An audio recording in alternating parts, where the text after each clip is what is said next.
Mesdames, Messieurs, bonjour, bienvenue sur Alizé, ravie de vous retrouver pour cette nouvelle semaine. J'espère que votre week-end s'est bien passé. Nous sommes aujourd'hui le lundi 22 février. Il comparaîtra demain matin devant le tribunal de Pointe-à-Pitre. Marvin, un jeune lycéen de Morne-à-l'Eau, avait répondu à son professeur en novembre dernier lors d'un débat organisé en classe après les attentats de Paris. Il avait notamment déclaré qu'il était pour le djihad. Ce matin, son comité de soutien était réunis au centre culturel Rémy Ninsouta à Pointe-à-Pitre, Julien de Kuyper et Quentin van der Stichelen. Une conférence était organisée ce lundi 22 février par le journal Rebelle afin de soutenir Marvin et de tempérer la situation. Pour rappel, il lui est reproché d'avoir déclaré être partisan du djihad lors d'un débat scolaire avec sa classe suite aux attentats de Paris. Des propos qui l'ont conduit à être placé en garde à vue durant 35 heures. Il ne savait pas ce que c'était le djihadisme. Et donc, si on lui avait expliqué, peut-être qu'il n'aurait pas dit qu'il était pour le djihadisme ou qu'il aurait sorti ça. Il faut discuter avec ces jeunes et c'est ça le rôle de l'école. Le rôle de l'école n'est pas justement de cogner avant de discuter et d'enseigner. Et donc, c'est ce que nous dénonçons. Nous espérons que demain, le juge au moins se montrera plus raisonnable que toutes ces personnes qui ont agi sous, je sais pas, la frénésie de l'état d'urgence face à ce jeune. Et qui retrouveront la raison, parce que voilà, un jeune qui n'a pas de soucis, qui a 16 ans, qui est même délégué de sa classe, qui se retrouve dans un engrenage tel qu'on le fasse passer pour un djihadiste, c'est inadmissible, quoi. Psychose collective et abus des autorités ou réelle menace djihadiste? C'est le juge qui en décidera. Rendez-vous demain, ce mardi 23 février à 9h, au tribunal pour le procès de Marvin.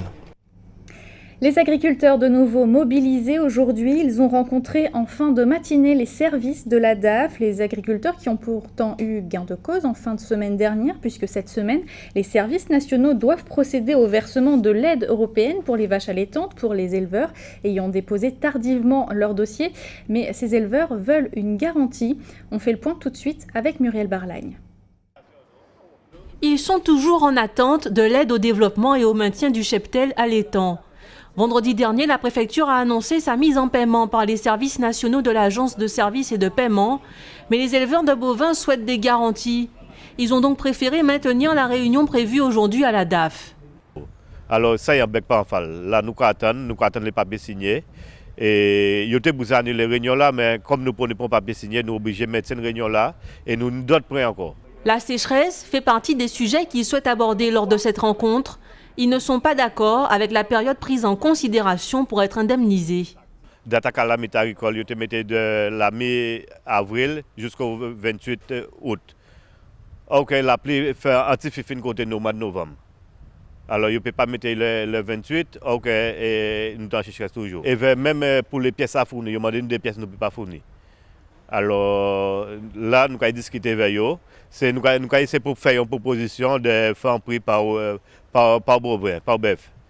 Un prix, et nous avons une discussion avec eux pour nous voir qu'est-ce qu'on fait. Peu après 11 heures, des représentants de la DAF et du conseil départemental se sont assis à la table des négociations. Les éleveurs attendent aussi des collectivités majeures une aide d'urgence sans condition. Au chapitre politique, le président du conseil régional Harry Chalus et la présidente du conseil départemental Josette Borel-Lincertin tiennent en ce moment une première séance de travail au Gosier. Au programme, les problématiques communes aux deux collectivités comme le dossier de l'eau, les déchets ou encore le plan départemental d'insertion. Ils doivent également aborder le dossier des transports publics, une compétence dont aura en charge la région au 1er janvier 2017. Un mot de santé à présent avec le Zika. Pour l'instant, la Guadeloupe n'est pas en phase d'épidémie. Au 18 février, notre département a enregistré 25 cas biologiquement confirmés, dont 2 femmes enceintes. Des cas répartis dans 12 communes de notre département. On fait le point tout de suite avec Anne-Elisabeth Artsen. Alors qu'en Guadeloupe, le virus Zika est au niveau 2, c'est-à-dire une circulation virale débutante, l'épidémie de Zika ne cesse de progresser depuis mai 2015.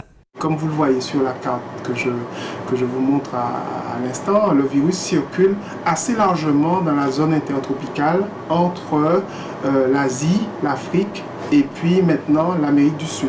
26 pays et territoires du continent américain ont recensé des cas de Zika sur leur territoire. Selon l'OMS, plus de 1,5 million de cas recensés au Brésil et 37 000 en Colombie entre 2015 et 2016, classant ainsi ces deux pays comme les plus touchés par cette épidémie. Depuis l'introduction au Brésil au mois de mai dernier, vous voyez que du mois de mai, où on a eu les premiers cas détectés au Brésil seulement, qui certainement venaient d'ailleurs, venaient soit de la partie africaine, soit de la partie asiatique. Et le virus s'est progressivement, mois après mois, s'est répandu dans tous les pays limitrophes. Aujourd'hui, on retrouve quelques cas jusqu'au Mexique, en passant par le Guatemala, et puis au sud, jusqu'au Paraguay.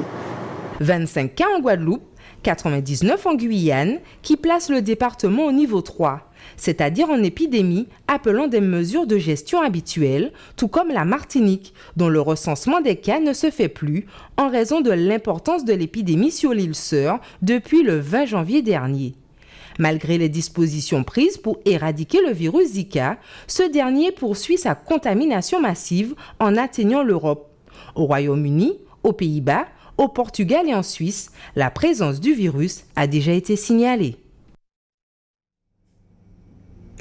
Le coup d'envoi du Festival régional et international du cinéma de Guadeloupe a été donné vendredi soir. Jusqu'à la fin de la semaine, plusieurs rendez-vous pour ce FEMI 2016, notamment des séances de cinéma tout public. Hier, à la médiathèque du Lamentin, le film de Jacques Audiard, primé à Cannes, Dipan, était projeté. Une séance à laquelle s'est invitée la caméra de Muriel Barlagne. Bienvenue à cette 22e édition du FEMI, Festival international. C'est dans l'esprit du FEMI, le Festival régional et international du cinéma de Guadeloupe. Accompagner les œuvres cinématographiques projetées. Isabelle Delpech est l'animatrice du jour. Elle est là pour parler de Dipan, le film à l'affiche. Réalisé par le Français Jacques Audiard, il a reçu la Palme d'Or 2015 au Festival de Cannes.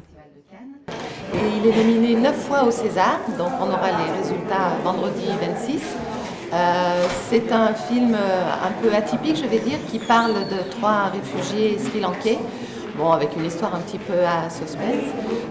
Ça fait écho quand même à l'actualité brûlante, bien sûr, puisque avec toute l'histoire de ces réfugiés qui frappent un peu aux portes de l'Europe. Le personnage de Dipan est extrêmement bien interprété par un acteur sri-lankais qui est nominé pour les Césars du meilleur acteur, et moi j'espère vraiment qu'il aura le prix parce qu'il le mérite.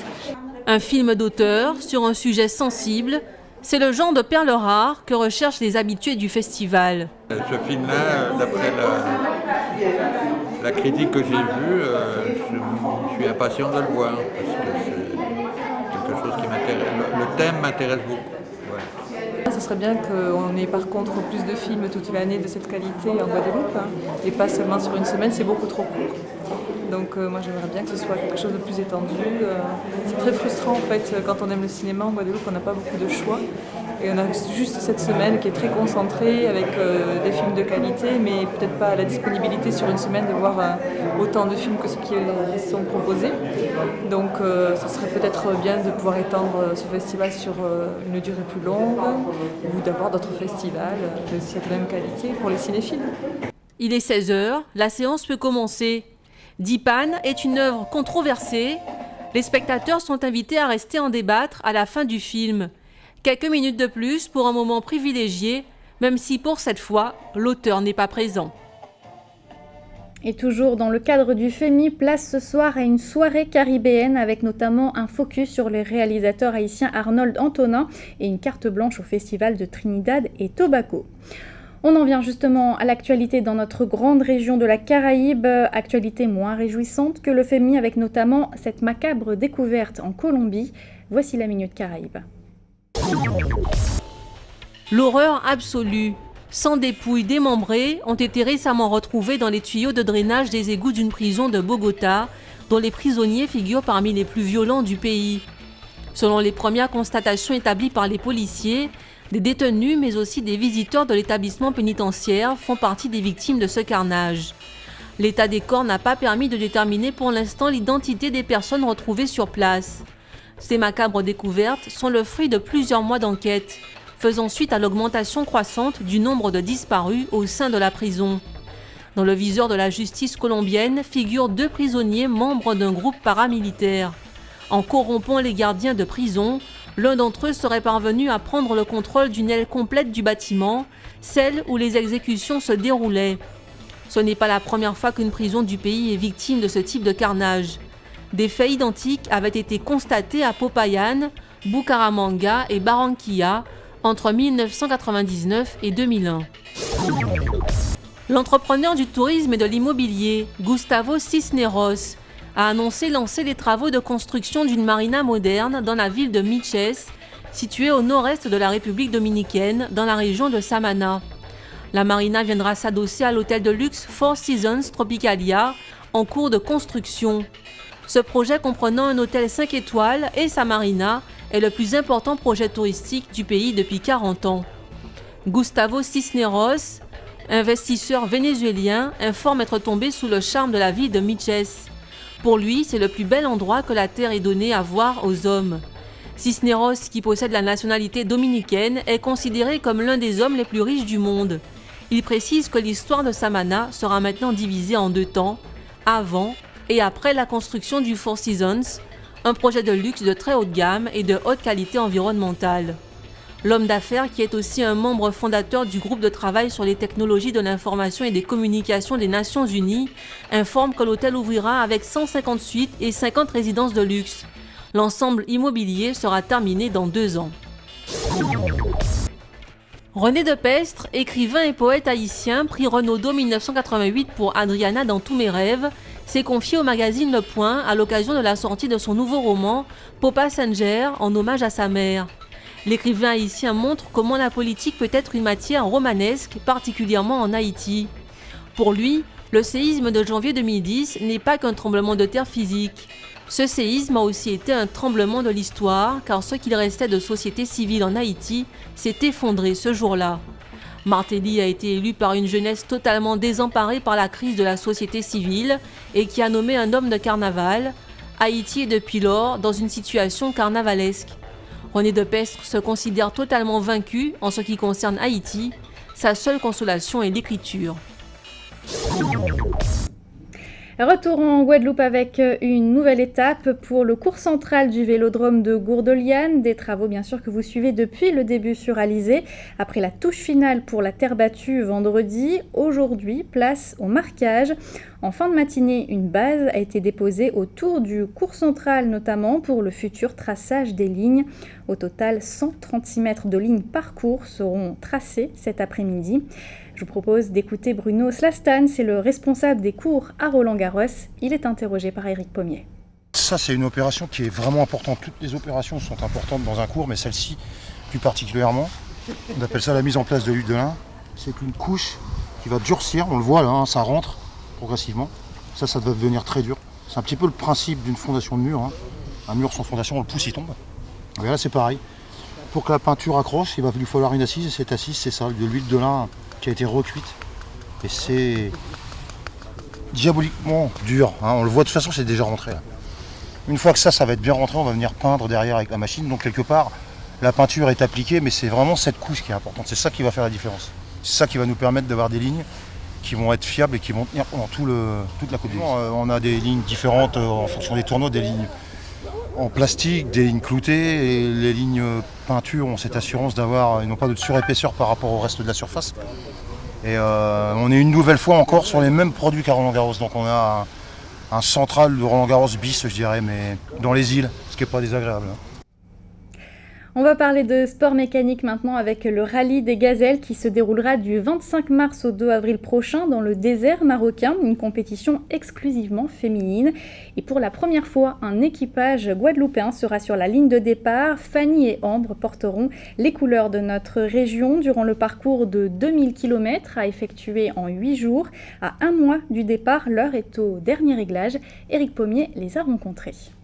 S'aventurer hors des sentiers battus, Fanny et Ambre en ont rêvé, mais depuis 1 an, elles ont pris leur bâton de pèlerin pour passer à la vitesse supérieure. Leur défi aujourd'hui, participer au rallye Aïcha des Gazelles au Maroc du 18 mars au 2 avril 2016, une compétition organisée en plein cœur du désert du sud marocain. Particularité, les équipages engagés sont exclusivement féminins. 186 gazelles, pilotes et copilotes seront de la caravane. Parmi elles, nos 2 Guadeloupéennes. C'est Fanny qui a eu cette idée, qui m'a proposé de faire le rallye des gazelles. Et comme j'ai toujours voulu faire du rallye, je me suis dit ok, bingo, je pars. Moi je trouve que c'est génial, d'habitude Ambre elle parle jamais. Voilà. Donc je vais te laisser continuer. Vas-y, pourquoi l'aventure, c'est quoi? Non mais l'aventure c'est déjà de pouvoir partir au Maroc et de faire quelque chose de différent. Et puis dans le désert, c'est une autre aventure qui commence puisque c'est des montagnes, c'est des choses qu'on n'a pas l'habitude de voir. Donc c'est des paysages complètement différents, une ambiance complètement différente. À bord de leur Isuzu D-Max, les gazelles locales veulent faire bien, faire honneur à une belle course créée en 1990. Course qui se présente comme une aventure sportive et humaine. Le principe est simple, effectuer un parcours de 2500 km en 8 jours. La navigation se fait à l'ancienne, excite le GPS. Seule une carte et une boussole sont autorisées. Moi, j'ai pas d'appréhension puisqu'on a fait notre stage au Maroc, ce qui nous a permis en fait justement, je pense, d'enlever toutes ces appréhensions. Et puis non, pas d'appréhension particulière pour moi. À partir du moment où on a fait notre stage et qu'on a pris connaissance du terrain, c'était beaucoup plus facile d'appréhender la compétition. Et donc, à partir du moment où on a eu de bons formateurs et un stage qui a été vraiment riche en sensations, c'était facile pour nous de s'imaginer dans le désert. L'aventure a un coût. Ce matin encore, l'équipage a mis en place un point de rencontre pour les fans voulant aider les gazelles à boucler leur budget. À la plage de Bois-Jolant à Sainte-Anne ce matin, l'achat de t-shirts et autres goodies à l'effigie de l'édition 2016 était possible. Fanny et Ambre ont décidément pensé à tout. C'est aussi cela l'aventure pour nos drôles de dames épanouies, mais surtout pressées d'en découdre. En plus, on va pouvoir représenter les Antilles, la Martinique, la Guadeloupe, et ça, c'est super important. Voilà, représenter nos îles, nos valeurs. Voilà, montrer que les Antillais sont des gens géniaux et qu'on est toujours de bonne humeur, qu'on a la joie de vivre, qu'on est respectueux des gens. Je pense que ça, c'est toutes les qualités des Antillais. Et puis, on va essayer de mettre un peu d'ambiance. Un peu d'ambiance aussi, voilà, je pense. Les gazelles locales quitteront la Guadeloupe le 15 mars prochain pour récupérer leur véhicule aux couleurs fruitées pour une étape incontournable en rallye. Les vérifications techniques et administratives. 4 jours plus tard, le 19, transfert vers le Maroc au départ de Nice. Là, plus droit à l'erreur car dès le 24 mars, la tête dans le guidon, nos gazelles devront éviter qu'aucun grain de sable ne vienne enrayer leur aventure à bord de leur 4x4 griffé du numéro 196. On va parler de culture, retour sur la première édition de Taona Bahar. C'était hier à la Maison de la Mangrove aux Abîmes. Le peintre Antoine Nabajotte invitait les Guadeloupéens et les Guadeloupéennes à s'initier aux joies de la peinture. Un événement familial auquel a assisté Muriel Barlagne. Première étape, récupérer le matériel. Feuilles blanches, gouaches, pinceaux et autres palettes. Aujourd'hui, chacun peut se glisser dans la peau d'un artiste. Une expérience à vivre en famille, dans un cadre agréable. La consigne, peindre la nature. Esther s'est laissée inspirer par le thème, et même si elle ne sait pas vraiment ce qu'elle fait, elle apprécie de pouvoir s'exprimer ainsi librement. On peut dessiner, on peut faire notre art. Thérèse, elle, a amené ses propres toiles. Elle a choisi de peindre à partir d'un modèle. Non, j'aime l'art. Donc la peinture en faisant partie, je me suis lancée, c'est la première fois, mais c'est très agréable. Cet espace d'expression mis en place aux Abîmes pour la journée est une idée du peintre Antoine Nabajotte. Cela fait 8 ans qu'il organise cette manifestation 2 fois par an, un peu partout en Guadeloupe.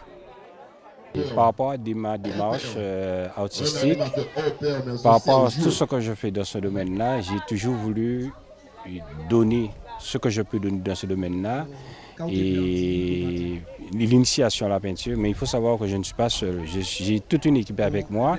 Il y a mademoiselle Mauvani Leslie, mademoiselle Vergie Joanne, monsieur Hébert Ido et moi-même. Donc ce sont des gens qui travaillent avec moi depuis 8 ans et on essaie de pérenniser cette action. Et cette année, le projet s'appelle Taobana Art avec la ville des Abîmes parce que j'estime que c'est important de faire une manifestation de peinture aux Abîmes parce que en plus je suis de la commune et je trouve que le lieu est bien, qui s'y prête parce que Taobana c'est un lieu qui est vraiment magnifique et c'est un cadre agréable, donc c'est important. Ils sont nombreux à vouloir laisser vibrer ainsi leur fibre artistique. 200 personnes sont venues à cet atelier. Avant de se quitter, on va jeter un rapide coup d'œil sur vos conditions météo pour cet après-midi. Le soleil sera de la partie sur quasiment l'ensemble de la Guadeloupe. Quelques gouttes de pluie sont attendues également dans la région de Sainte-Rose et de Dé, mais rien de bien méchant. Les températures seront comprises entre 26 et 29 degrés. C'était le journal de la rédaction. Merci de l'avoir suivi. Dans quelques instants, vous allez retrouver votre rubrique Innovation, suivie du journal de TF1 et de Petits secrets entre voisins. Je vous donne rendez-vous ce soir à 19h pour toute l'actualité locale et régionale. En attendant, bon appétit et très bon après-midi sur Alizé.